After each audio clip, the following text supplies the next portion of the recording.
It was just kind of like a last-minute thing. I think I'll mow the grass today. So as I started, he followed me.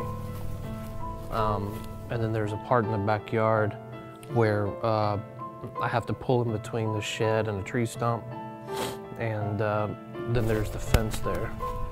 And she said that he was behind me when I started to back up. It was terrifying. It was shock. I mean, immediately, I think I went into shock. My whole body went cold. He had significant damage to his face.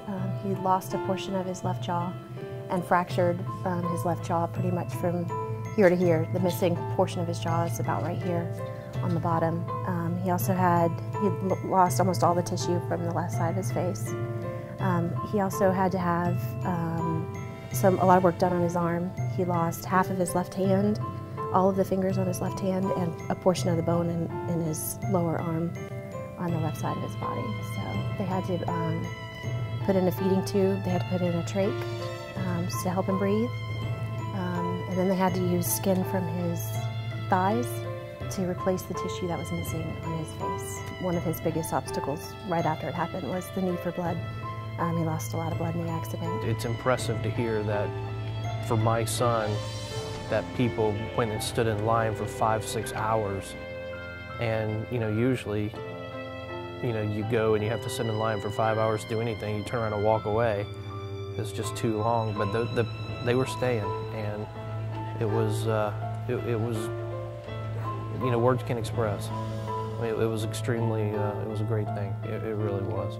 But Orange County Sheriff's Office, we consider our employees a family, and that's how we come together to take care of our employees and treat them as family, make sure that where we can, we provide the need.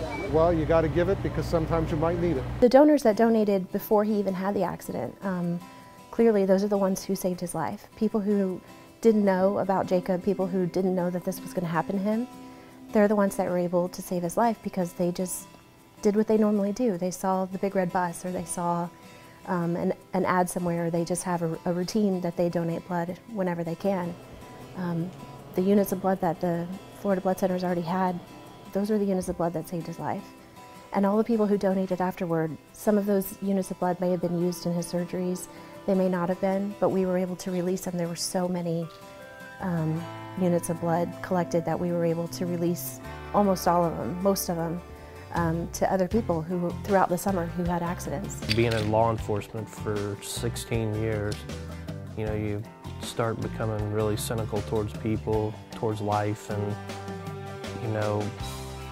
you really just start to believe that there are a few people in this world that are actually good. It's truly amazing the fact that they're telling me that they had to bring a second one in and then a third one in as far as the bus goes, and I mean, it was just incredible. We're a family. We stick together and we're a family, and I think that that's what's important, that he needs to know that we all support him completely. He's living a normal life. He goes to school. He plays. Other than the physical injuries that you can see, you would never know that he had been in an accident. So he's doing great. The outpouring of support from the community has been overwhelming. It's been a blessing. We don't have any words to thank people and to express how we feel, how grateful we are. The people that do it, I would see, I've donated 5 gallons, you see people wearing shirts, and I think it's a fantastic thing. You always hope that you never have to be on the receiving end of it for yourself or, of course, any of your children, but, luckily for us, there are people out there that do it on a regular basis, and, that's what helped him.